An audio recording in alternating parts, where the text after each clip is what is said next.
El adventismo del séptimo día tiene hoy más de 9 millones de seguidores alrededor del mundo. Con su atractivo énfasis en las profecías bíblicas, dieta saludable y educación, el movimiento adventista del séptimo día sigue creciendo en una notable proporción. Su extraordinaria expansión es más sorprendente cuando se consideran sus inicios humildes y oscuros. Basados en las enseñanzas y las filosofías de su fundadora del siglo XIX, la profetisa Elena G. de White, el adventismo del séptimo día exhibe una gran influencia a nivel mundial. Ahora, con miles de iglesias en más de 200 países diferentes, el ingreso de la organización excede los 1.300 millones de dólares anuales. Además de iglesias, las posesiones de los adventistas incluyen muchas escuelas, tiendas de libros, tiendas de alimentos naturales, estudios de televisión, universidades e instalaciones médicas, como el mundialmente famoso Centro Médico de la Universidad Loma Linda en California. Muchos nuevos miembros son contactados inicialmente a través de sus seminarios de profecía. Estos seminarios se anuncian sin el nombre de los adventistas del séptimo día. Las personas desconocen a menudo el patrocinio de los adventistas. Además, usan sus muy anunciadas clases para dejar de fumar en 5 días y los cursos de cocina vegetariana para hacer proselitismo. Los adventistas producen programas de radio de alta calidad y especiales televisivos cada año para extender su mensaje y atraer a nuevos miembros. Aunque muchos lo consideran como una de las principales denominaciones cristianas, el adventismo del séptimo día difiere del cristianismo evangélico en varias áreas teológicas fundamentales.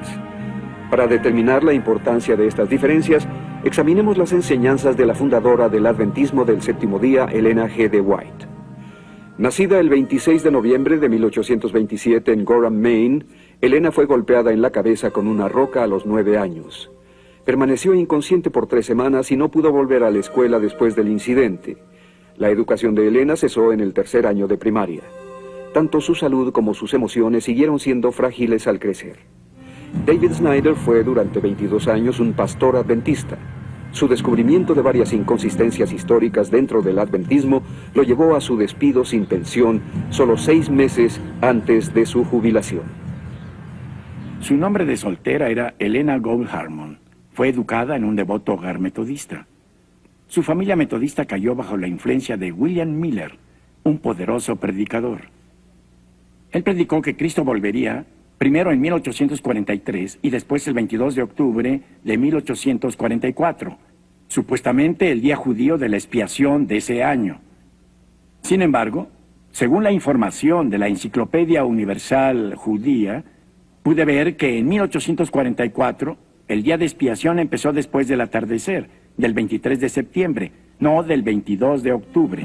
Así que esta fecha crucial en el adventismo estaba equivocada, era incorrecta desde el principio. Las reuniones de William Miller estaban marcadas por mucho emocionalismo y mucha histeria por el inminente retorno de Cristo. Elena Harmon era una participante apasionada, pero cuando Cristo no volvió cuando Miller lo predijo, prorrumpió en llanto y oraciones, permaneciendo, como dijo, en esta condición desesperada por meses. Elena White no quería aceptar el hecho de que Cristo no volvió en 1843 o 44. No podía admitir su error. Pero es interesante que William Miller sí lo hizo. En cambio, ella dijo haber tenido una visión de Dios, la primera de muchas. He visto que el diagrama de 1843 fue dirigido por la mano del Señor y que no debe ser alterado. Que las cifras eran como Él las quería, que su mano cubrió y ocultó una equivocación en algunas de las cifras. En lugar de admitir que estaba en un error, Elena Harmon afirmó que fue Dios quien cometió la equivocación y la había cubierto Él mismo. Las visiones controversiales de Elena forzaron la rectificación de muchas fechas y doctrinas adventistas. Aunque la fecha de 1843 se rectificó a 1844, aún esta fecha era errónea. No obstante, la fecha de 1844 se convirtió en el cimiento de muchas doctrinas y creencias centrales de los adventistas que continúan vigentes hasta hoy. Se convirtió en Elena de White al casarse con otro anterior seguidor de Miller, James White, en 1846. Como afirmaba poseer el espíritu de profecía, se convirtió en la figura de autoridad absoluta para el pequeño grupo inicial de fieles adventistas. Os presento lo que el Señor me ha presentado. No escribo un solo artículo en la revista que exprese meramente mis propias ideas. son lo que Dios ha desplegado ante mi visión, los preciosos rayos de luz que brillan del trono. Sus escritos crecieron hasta ser 17 veces más extensos que la Biblia entera. Sus seguidores debían referirse a estos 5,000 artículos, 49 libros y 55,000 páginas manuscritas que afirmaba haber escrito y considerarlos tan inspirados como la Biblia a través de la pluma inspirada de Elena G. de White. Hasta hoy, las publicaciones oficiales de la Iglesia han visto sus escritos como la última palabra sobre la doctrina. En las 27 doctrinas fundamentales, declara que la Biblia es la fuente autorativa, pero también dice que los escritos de ella son una fuente de verdad continua y autorativa. Debemos mencionar que volvieron inaccesibles sus más vergonzosos escritos, guardándolos bajo llave en la bóveda de los bienes White. La señora White escribió sobre casi todo aspecto de la vida cristiana, incluyendo la doctrina, la dieta, la salud, la recreación y el matrimonio.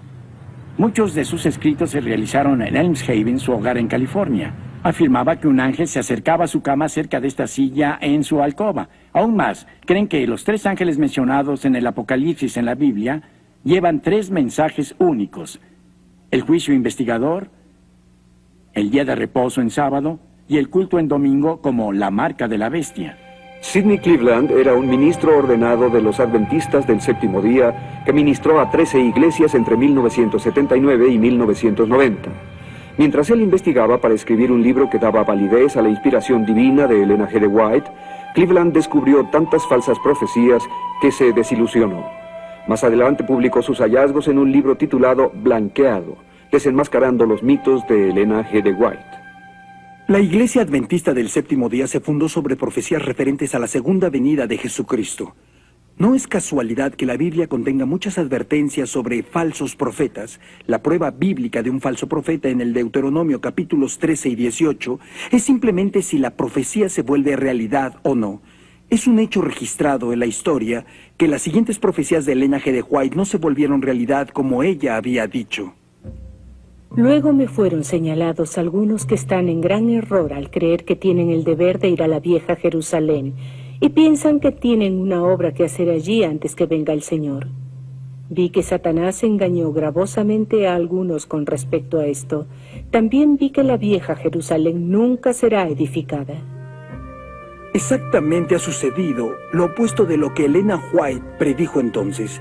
La vieja Jerusalén ha sido edificada desde 1948, cuando Israel se convirtió en nación. Ella estaba completamente equivocada. Y también predijo en sus primeros escritos que acompañaría a los santos vivientes cuando Jesús volviera. Pronto nuestros ojos se dirigieron al este, porque había aparecido una pequeña nube negra del tamaño de la mitad de la mano de un hombre. Todos supimos que era la señal del Hijo del Hombre. Las tumbas se abrieron y en el mismo momento fuimos transformados y arrebatados juntamente con ellos para encontrar al Señor en el aire. La señora White no formó parte de los santos vivientes de su visión. Este evento no ocurrió durante su propia vida. Aún esperamos el regreso glorioso de nuestro Señor Jesucristo. En lugar de reunirse con los santos vivientes durante el regreso de Jesús, la señora White murió el 16 de julio de 1915 y fue sepultada al lado de su esposo James. Otra de sus profecías falló. Igual que otros en su tiempo, la señora White enseñó el inminente fin del mundo para apremiar a sus obreros. En sus primeros escritos en 1850, exhortó a los nuevos convertidos afirmando que solo tenían que esperar unos meses. Pero ahora el tiempo casi se termina, y lo que nosotros hemos aprendido por años, ellos tendrán que aprenderlo en unos meses. Estas no fueron profecías aisladas, sino que lo declaró una y otra vez. En mayo de 1856, en una iglesia de Battle Creek, Michigan, la señora White declaró audazmente: Vi que algunos de los presentes serían alimento para los gusanos, algunos sufrirían las 7 últimas plagas, y algunos serían transportados al cielo en la segunda venida de Cristo sin ver la muerte. En tiempos bíblicos, ella hubiera sido apedreada por ser una falsa profetisa. Elena White no limitó sus profecías a los eventos relacionados con la venida del Señor. También profetizó cómo los gobiernos extranjeros actuarían contra los Estados Unidos. En 1862 predijo la caída de los Estados Unidos después de una gran guerra que involucraría a muchas naciones. Durante la Guerra Civil, profetizó que Inglaterra declararía la guerra contra los Estados del Norte y los humillaría hasta el polvo. El ángel dijo: cuando Inglaterra declare la guerra, todas las naciones tendrán un interés propio que servir y habrá guerra en general, confusión general. Esta nación será humillada hasta el polvo. La historia ha probado el error total de esta profecía. Inglaterra no declaró la guerra contra los Estados del Norte. Otras naciones no se le unieron. Los Estados Unidos no fueron humillados hasta el polvo en derrota. La señora White, de nuevo con claridad para la mente objetiva, profetizó falsamente. La señora White, en una visión, también afirmó haber viajado sobre alas a varios planetas que estaban llenos de habitantes.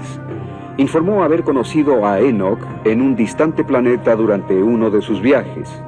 Otras veces vio ángeles usando pasajes dorados para entrar y salir del cielo. Algunas de sus llamadas visiones reflejaban sus propias ideas racistas. Por ejemplo, creía que ciertas razas de gente eran resultado de relaciones sexuales entre hombres y animales, a las que llamaba una amalgamación. Toda especie animal que Dios creó fue preservada en el arca. Las especies confusas que Dios no creó, que fueron resultado de la amalgamación, fueron destruidas por el diluvio. Desde el diluvio ha habido amalgamaciones de hombre y bestia, como puede verse en las variedades casi interminables de especies animales y en ciertas razas de hombres. A pesar de la naturaleza antibíblica de sus visiones, sus seguidores continuaron aceptándola como la mensajera de Dios y sus escritos como tan inspirados que la Biblia. Dale Ratzlaff era un adventista del séptimo día de la cuarta generación que sirvió como pastor y maestro de la Biblia. Fue educado en su sistema escolar desde el primer grado hasta el seminario. Su extenso y profundo conocimiento de los escritos de Elena G. White lo llevó a escribir 2 libros: La doctrina sectaria de los adventistas del séptimo día y El día de reposo en crisis. La doctrina del juicio investigador, a la que los adventistas del séptimo día aún se aferran, viene de una reinterpretación de la fallada profecía de William Miller, de que Cristo vendría a la tierra el 22 de octubre de 1844. Los adventistas pensaban que la puerta de la misericordia se cerró ese día. Elena G. White, con poderío profético, apoyó esta fecha y la creencia de la puerta cerrada. Su primera visión tenía un temible juicio para los adventistas que dejaron el mensaje de 1844 llamado el clamor de medianoche. Dijo que habían caído del camino para el cielo. Era imposible para ellos volver de nuevo al camino e ir a la ciudad, como para todo el mundo malvado que Dios había rechazado. Años después, cuando su primera visión fue reimpresa, aunque el prólogo decía que no se hizo ningún cambio en las ideas o los sentimientos, la porción de su visión que mostraba la puerta cerrada a la salvación fue excluida sin más. Después de 1851, los otros pasajes de la puerta cerrada fueron abandonados o reinterpretados. Debían encontrar una explicación para la desilusión de 1844. 2 seguidores de Miller, Hiram Edson y el señor Crozier, introdujeron una nueva teología del santuario, que enseñaba que en lugar de que Cristo viniera visiblemente a la tierra en 1844, entró por primera vez al lugar santísimo del cielo. Esta nueva enseñanza les dio una forma de salir de su dilema sin admitir su error. Elena G. White dio inmediatamente la aprobación de Dios a esta nueva explicación para la fecha del 22 de octubre de 1844. El Señor me mostró en visión hace más de 1 año que el hermano Crozier tenía la verdadera luz de purificación del santuario. Todas las doctrinas se ajustaron pronto a 1844 como la purificación del santuario y el inicio del juicio investigador. La puerta cerrada tuvo que ser abierta para permitir la salvación de sus propios hijos, nacidos después de 1844, y para evangelizar a otros al adventismo. La salvación para todo el mundo, incluso aquellos que vivieron en tiempos bíblicos, debía depender de este juicio final. Así que fue introducido el sueño del alma. Las profecías de Daniel y el Apocalipsis tuvieron que ser reinterpretadas para ajustarse al juicio investigador. Fue una época de confusión y vuelco dogmático, pero la doctrina del juicio continuó cuando Elena White puso sobre ello su sello de aprobación. En el tiempo señalado para el juicio, al fin de los 2300 días, en 1844, empezó la obra de investigación y el acto de borrar los pecados. Todos los que hayan profesado el nombre de Cristo deben pasar por ese riguroso examen. Los términos para esta nueva doctrina adventista del juicio investigador, o doctrina del santuario como vino a ser conocida, fueron duros. Enseñaba que un ángel anotador ahora registraba todo movimiento, incluso al grado de anotar los momentos de ocio en los que uno quería un poco de tiempo libre.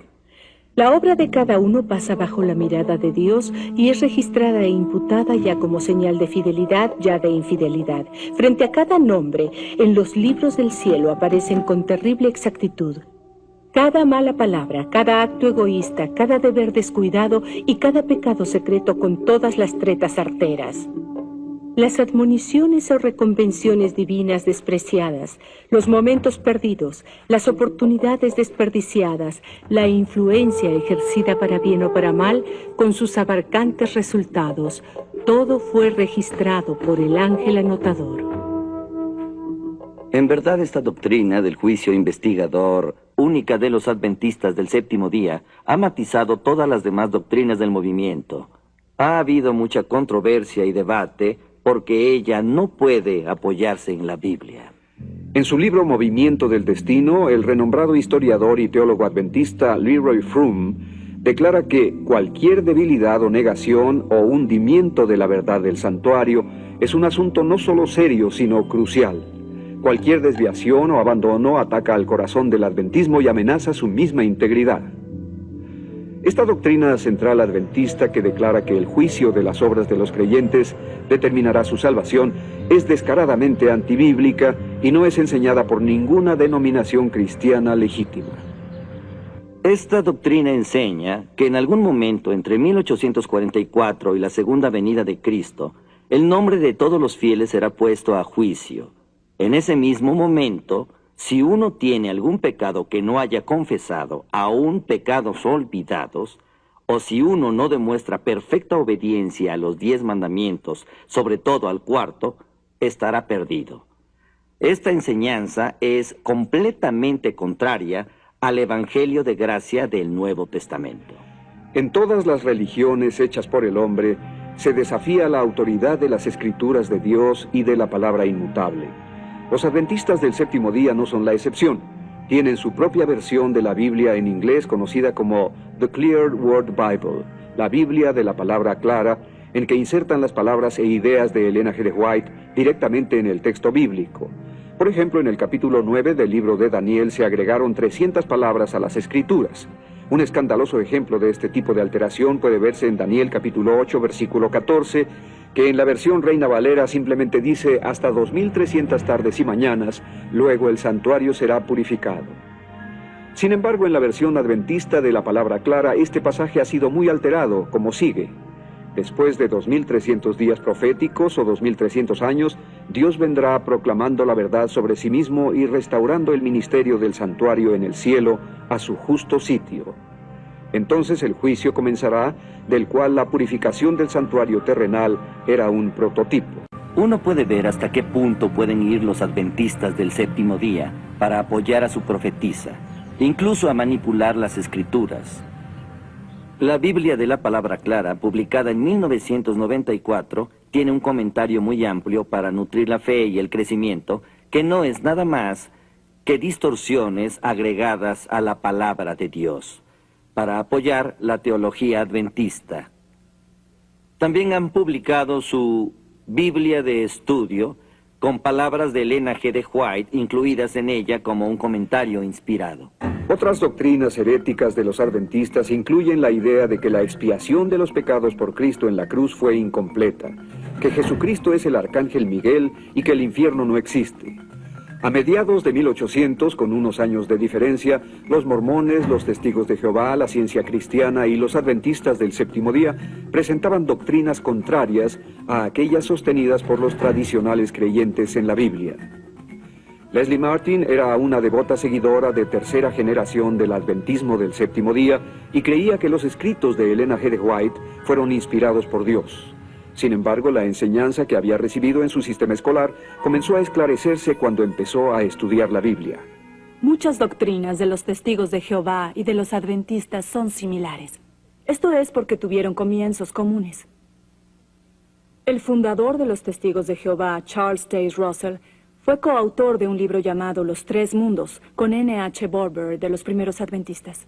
Los testigos de Jehová son solo una de las muchas sectas que surgieron del movimiento adventista. Sin embargo, los adventistas y los testigos de Jehová aún se aferran a las herejías del sueño del alma y de que el arcángel Miguel es Jesús. Los primeros adventistas, incluso James White y Uriah Smith, negaron la divinidad de Jesucristo igual que los testigos de Jehová. Ambos, los testigos de Jehová y los adventistas, produjeron sus propias versiones alteradas de la Biblia para reflejar sus aberrantes doctrinas. Ambos han fijado fechas falsas para el regreso de Jesucristo y fallaron miserablemente en sus profecías. Ambos han cubierto sus errores y han afirmado ser la única iglesia remanente en el mundo. Ambos son culpables de plagio de trabajos anteriores sin darles crédito a los autores originales. En 1982, un pastor adventista, Walter T. Ray, publicó este libro llamado La Mentira Blanca. Estaba dedicado a todos aquellos que prefieren creer una verdad amarga que una dulce mentira. Ray amaba los escritos de la señora White y pensó que debería leer lo que ella leía. Comenzó a encontrar un enorme número de plagios en sus escritos. A través de diligentes investigaciones descubrió que su supuesta inspiración divina había sido tomada prestada de otros autores sin dar crédito a las fuentes originales. Sus principales libros, incluyendo a Patriarcas y Profetas, El deseado de todas las gentes, El espíritu de profecía, El gran conflicto, Mensajes selectos, Hechos de los apóstoles, Palabra de vida del gran maestro, Consejos sobre mayordomía, Evangelismo, La educación cristiana, Obreros evangelísticos, Mensajes para los jóvenes, El ministerio de curación, Mi vida hoy, Profetas y reyes, Hijos e hijas de Dios, El camino a Cristo, Testimonios para la iglesia, El discurso maestro de Jesucristo y otros, contienen material plagiado robado de escritores anteriores. Un libro, Bosquejos de la vida de Pablo, fue plagiado enteramente por Elena G. de White. El resultado fue una demanda y el libro rápidamente dejó de imprimirse. A pesar de la evidencia irrefutable, la Iglesia Adventista del Séptimo Día eligió luchar contra estas acusaciones con un libro titulado La Verdad Blanca. Su línea principal de defensa era que, como no había leyes de derecho de autor en ese momento, Elena G. de White realmente no había violado la ley, lo que por supuesto esquivaba el problema. Más aún, el libro intentó reforzar firmemente la postura de la señora White como profetisa inspirada divinamente, declarando en la página 71 que lo que somos como iglesia es un reflejo de nuestra fe en la autoridad divina, evidente en los escritos de Elena G. de White. Sin embargo, la jerarquía adventista del Séptimo Día ha sido incapaz de comprobar que siquiera el 20% de los escritos de White son originales. Igualmente dudosas son las visiones que declaró recibir de Dios. Algunas de estas visiones resultaron ser solamente descripciones verbales de pinturas y dibujos que había visto en libros previamente publicados por otros autores. Dan Snyder siguió los pasos de su padre, convirtiéndose en pastor adventista. Su análisis de las enseñanzas de Elena G. de White causaron que más tarde dejara el adventismo y entrara al ministerio cristiano. Aquellos quienes examinan los primeros documentos que contienen los consejos de Elena G. de White para la dieta y la salud se sorprenderán. Debemos tomar en cuenta que era una dama victoriana con ideas muy conservadoras sobre el sexo opuesto. La mayoría de sus consejos de salud se relacionaban con sojuzgar los apetitos sexuales masculinos que ella consideraba excesivos. Sus sermones de este tema son largos, pero pensaba que los apetitos sexuales se controlaban a través de la dieta. Primero dio una lista de comida que evitar. El pastel de frutas, los pasteles, las conservas y las carnes muy sazonadas con salsa crean una condición febril en el sistema e inflaman las pasiones animales. Hay que evitar los alimentos de origen animal y comer granos, verduras y frutas como parte de la dieta. Los seguidores eran exhortados a no tomar más bebidas chinas y tampoco las dejaba. Nuestro Padre Celestial envió con amor la luz de la Reforma Pro Salud para preservarnos contra los males de la complacencia desenfrenada del apetito. Muchas personas piensan que la vida vegetariana del adventismo del séptimo día es una alternativa saludable y muchos son atraídos por el adventismo por su mensaje naturista.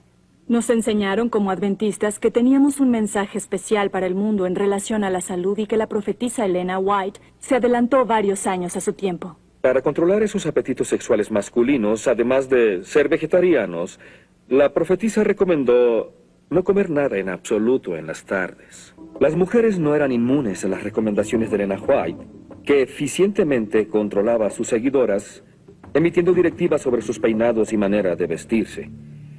Hablando de pelucas y otros accesorios, dijo: el cabello artificial y las almohadillas que cubren la base del cerebro calientan y excitan los nervios espinales que se centran en el cerebro. En consecuencia, muchas han perdido la razón y se han vuelto completamente locas al seguir esta moda deformante.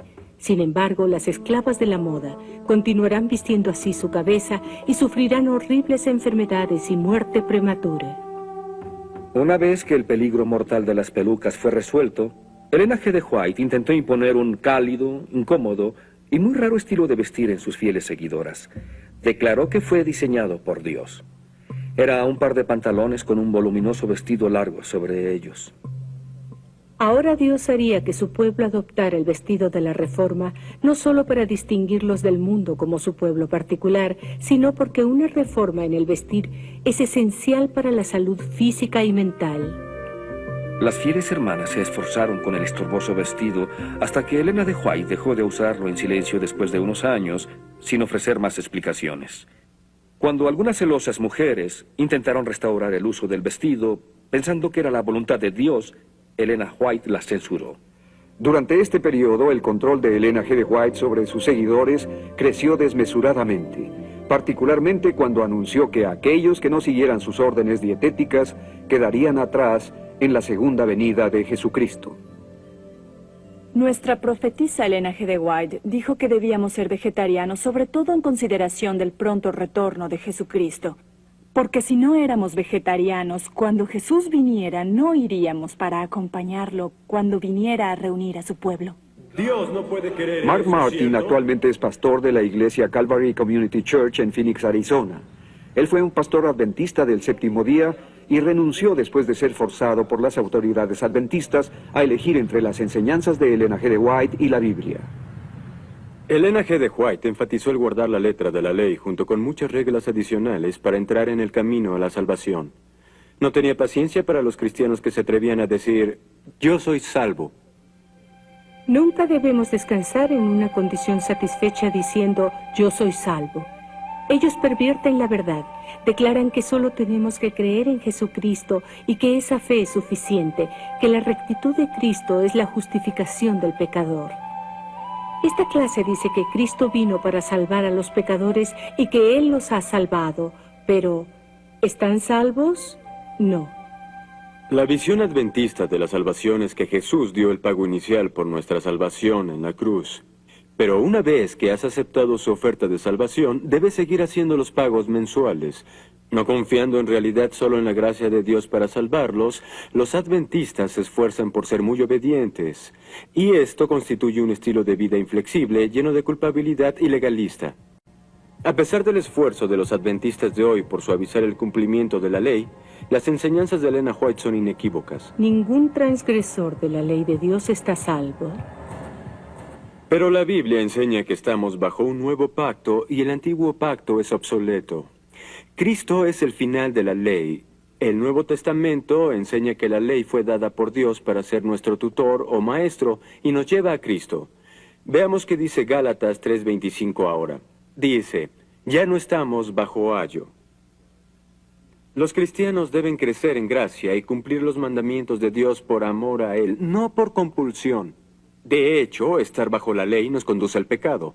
En 1 Corintios 15:56 dice: el poder del pecado es la ley. En contraste, estar bajo la gracia lleva a la santidad. Amo lo que Tito 2, versículo 11 y 12 dice: porque la gracia de Dios se ha manifestado para salvación a todos los hombres, enseñándonos que, renunciando a la impiedad y a los deseos mundanos, vivamos en este siglo sobria, justa y piadosamente. La salvación por gracia, por medio de la fe, es el corazón del Evangelio, pero la doctrina adventista del juicio investigador de 1844 matiza todas sus principales doctrinas. Fue debido a esta falsa enseñanza, conocida también como el juicio del preadvenimiento, que además no es otra cosa que un juicio de obras que determina la salvación, lo que provocó que la doctrina antibíblica del sueño del alma fuera agregada. Obviamente no puede haber creyentes que vayan al cielo al fallecer antes de que sus vidas sean supuestamente juzgadas. ¿Qué pasaría si no fueron lo suficientemente buenos? Deberían salir del cielo, ¿cierto? Los adventistas enseñan que cuando una persona muere, se queda en la tumba, en la inexistencia. Pero esta enseñanza se desvanece en presencia de las Escrituras, que dicen con claridad que estar ausente del cuerpo es estar presente con el Señor. 2 de Corintios 5:8. Cuando un creyente fallece, parte y está con Cristo. Filipenses 1:23. Otra área de la que las personas podrían no estar informadas es que los adventistas no enseñan la doctrina bíblica del infierno. Una de las características principales del adventismo del séptimo día es que el día de reposo se guarda en sábado. Guardar el séptimo día es visto como una marca de lealtad a Dios. La idea del día de reposo en el séptimo día no fue original de Elena White.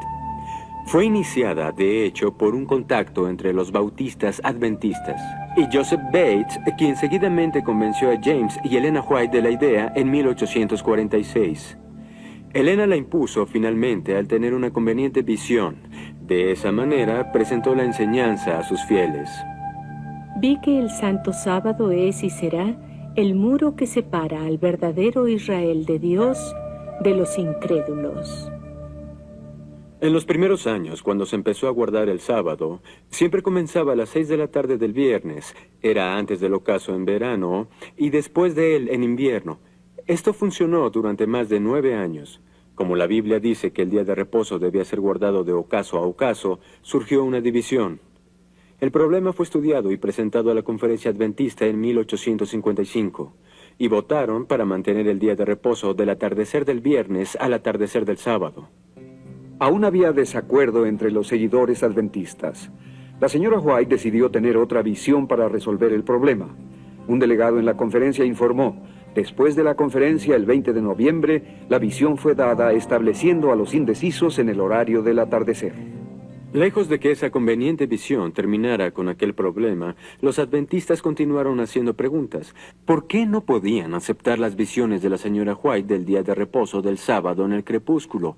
¿Por qué cambiar ahora, después de 9 años? ¿No habían sido en verdad violadores del día de reposo y no defensores del séptimo día por los primeros 9 años de práctica?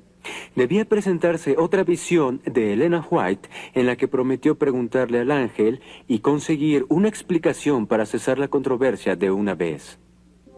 Pregunté por qué sucedió esto, que en esta tardía fecha debamos cambiar la hora para comenzar el día de reposo. El ángel dijo: comprenderán, pero aún no. Aún no. La profetisa White murió sin haber dado la prometida explicación de parte de Dios. Sin embargo, el guardar el día de reposo del atardecer del viernes al atardecer del sábado llegó a ser de suma importancia para determinar quién recibiría el sello de Dios y sería salvo, y quién no lo sería. El sábado será la gran piedra de toque de la lealtad. Cuando esta piedra de toque le sea aplicada finalmente a los hombres, entonces se trazará la línea de demarcación entre los que sirven a Dios y los que no le sirven. La observancia del verdadero día de reposo sábado es una evidencia de lealtad. Una clase de personas recibe la marca de la bestia, la otra, por haber escogido el signo de obediencia a la autoridad divina, recibirá el sello de Dios. Por consiguiente, no guardar el día de reposo significa recibir la marca de la bestia, y también el perder la vida eterna. Hoy la visión es igualmente severa. En la página 193 de la publicación adventista, 27 doctrinas fundamentales, dice: cuando este punto se presenta claramente delante del mundo, aquellos que rechacen el memorial de la creación divina, el sábado bíblico, eligiendo adorar y dar honor al domingo, conocido claramente que no es el día de adoración dado por Dios, recibirán la marca de la bestia. Esta es una marca que indica rebelión. Así que hoy en día, los adventistas han sujeto la salvación dependiente del día de la semana en que uno rinde culto. Varias escrituras del Nuevo Testamento identifican claramente el sello de Dios como una obra del Espíritu Santo, no de guardar el día de reposo. Por ejemplo, en Efesios 4:30 dice simplemente, «Y no aflijan al Espíritu Santo de Dios, con el cual fueron sellados para el día de la redención». La señora White no tiene ninguna base, en lo absoluto, para identificar el sello de Dios con el guardar el día de reposo. Los seguidores de Cristo se reunieron en el día del Señor, el día de la resurrección para su adoración y para compartir el pan, no en el día de reposo de los judíos. Los adventistas se desvían aún más en su doctrina de salvación al afirmar que Satanás, en última instancia, es el portador del pecado. Enseñan que él se lleva los pecados del mundo. Así como al quitar los pecados del santuario, el sacerdote los confesaba sobre la cabeza del macho cabrío emisario, así también Cristo colocará todos estos pecados sobre Satanás, autor e instigador del pecado. ¿Qué diferente es esto del mensaje tan claro de la Biblia que dice que Jesús llevó él mismo nuestros pecados en su cuerpo sobre el madero? El apóstol Juan exclamó, «He aquí el Cordero de Dios que quita el pecado del mundo». La verdadera salvación debe centrarse solo en Jesucristo. Steve Cannon, director de Personal Freedom Outreach, un ministerio de investigación de sectas muy respetado, ha examinado la cuestión de si el adventismo del séptimo día debería ser clasificado como una secta. Hoy, los adventistas del séptimo día luchan por ser incluidos en la línea principal de cristianos, protestantes y evangélicos, y por consiguiente objetan fuertemente cualquier comentario de que estén enseñando doctrinas sectarias. Un pastor adventista proporcionó las siguientes 5 características de una secta. Usted juzgue si esta denominación encaja o no en su propia definición de una secta. Punto 1. Las sectas o las religiones falsas normalmente tienen un poderoso líder humano que se convierte en el Mesías, entre comillas, de la secta. ¿Quién puede negar la confianza total del grupo en las enseñanzas de Elena G. de White? Tal vez no sea llamada su Mesías, pero evidentemente es su mensajera de Dios, venerada por todos. Punto 2. La palabra de los líderes o enseñanzas de la secta se convierten en la verdad absoluta más importante que las enseñanzas de la Biblia. Ningún adventista se atrevería a negar que los comentarios de Elena G. de White sobre cierta porción de la Biblia determinan la aceptación o rechazo del grupo de la interpretación histórica de esas escrituras. Sus interpretaciones prevalecen y se convierten en doctrina adventista. Aún hoy, se considera que sus escritos son tan inspirados como las escrituras. Punto 3. Toda secta usa tácticas de presión para forzar a los miembros a la sumisión. Elena White sabía presionar a las personas para someterlas. Primero, decía recibir una reprensión de Dios para la persona que declaraba públicamente en su testimonio. En general, la persona se sometía bajo la presión. He pronunciado amonestaciones porque el Señor me ha dado palabras de reprobación para la iglesia. Las tácticas tal vez ya no sean tan escandalosas, pero hoy en día sus seguidores siguen sujetos a tácticas de presión para conformarse al grupo. El amor, la aceptación y la fraternidad muy a menudo son retirados de las personas que dudan de las enseñanzas oficiales del... Toda secta niega la verdad central del Evangelio, que Jesús es el divino Hijo de Dios, sin principio ni final. Niegan que su muerte haya traído salvación para toda la raza humana. Como resultado, la salvación se alcanza por la adherencia a las enseñanzas de la secta, en lugar de por aceptar a Cristo y seguirlo. Señalaríamos que el grupo originalmente negó la divinidad de Jesucristo. Hoy creen que Jesucristo es eterno, pero están atascados en la vieja doctrina de que Jesús es el arcángel Miguel. Necesitan establecer firmemente una doctrina y descontinuar la otra. Sin embargo, no pueden abandonar esta doctrina que contradice a Hebreos 1:13, porque aceptarían que la profetisa White cometió un error. En cambio, tratan de conformar ambas doctrinas opuestas. Esta es una posición imposible.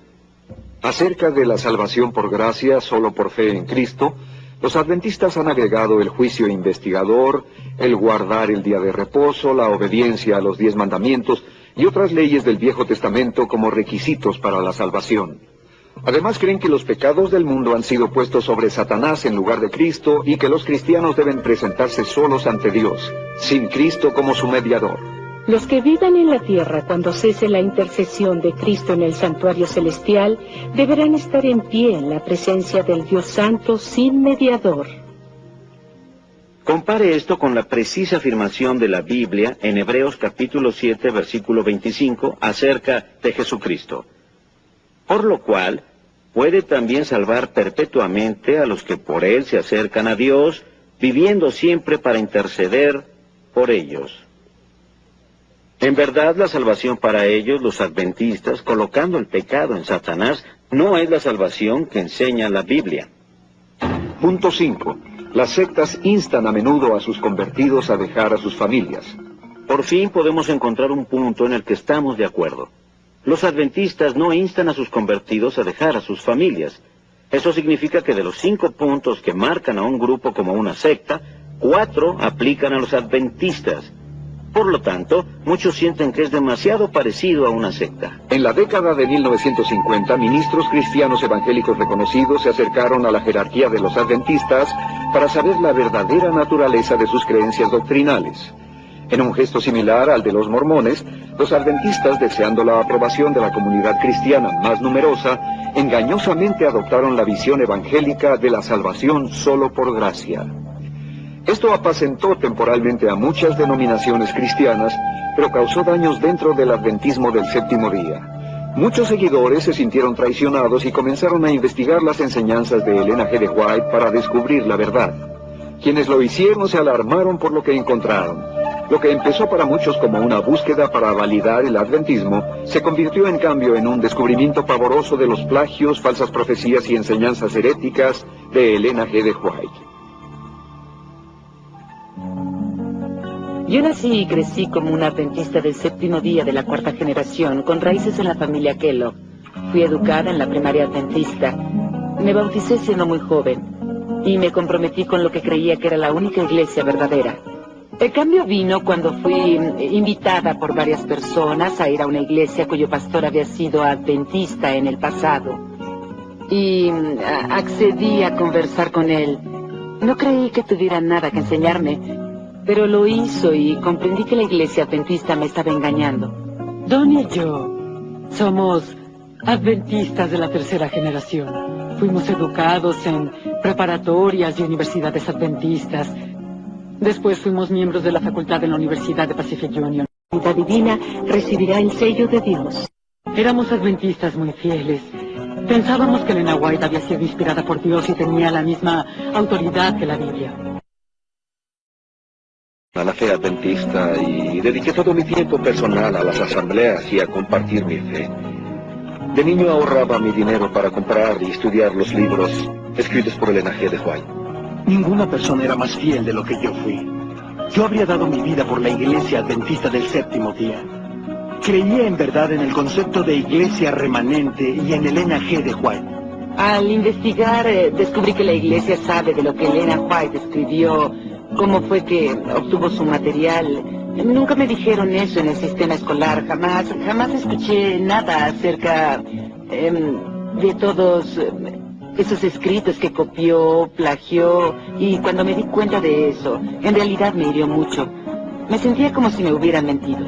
Hace varios años me di cuenta, sin lugar a duda, con especial gratitud al ministerio adventista del pastor Mark Martin, que Dios me llamaba para dejar la fe y ministerio adventista. Empecé a ver que la iglesia era incoherente teológica y políticamente. Cuando les convenía, contradecían la Biblia, contradecían a Elena G. de White y contradecían al propio manual de la iglesia. Jamás me he arrepentido de mi decisión de abandonar a la iglesia adventista del séptimo día. Espiritualmente fue lo mejor que he hecho en toda mi vida. Un mes después me invitaron para ser pastor en una iglesia evangélica. Los últimos años han sido los más gratificantes de mis 31 años como cristiano. Soy parte de la familia de Dios que en verdad mantiene a la Biblia como la única autoridad de fe y práctica. Jesús nos salva, pero no por nuestras obras, aunque puedan parecer obras muy buenas en verdad. No somos salvos por lo que hacemos, por nuestro estilo de vida, ni por la dieta, sino por lo que Jesús ha hecho por nosotros. Las reglas están allí, las obedecen en esclavitud y no me gusta ser esclava. Yo quiero tener libertad en Cristo. Para Don y para mí, el haber tenido parte en esta búsqueda continua por la salvación, la nuestra y la de otros, ha sido una bendición.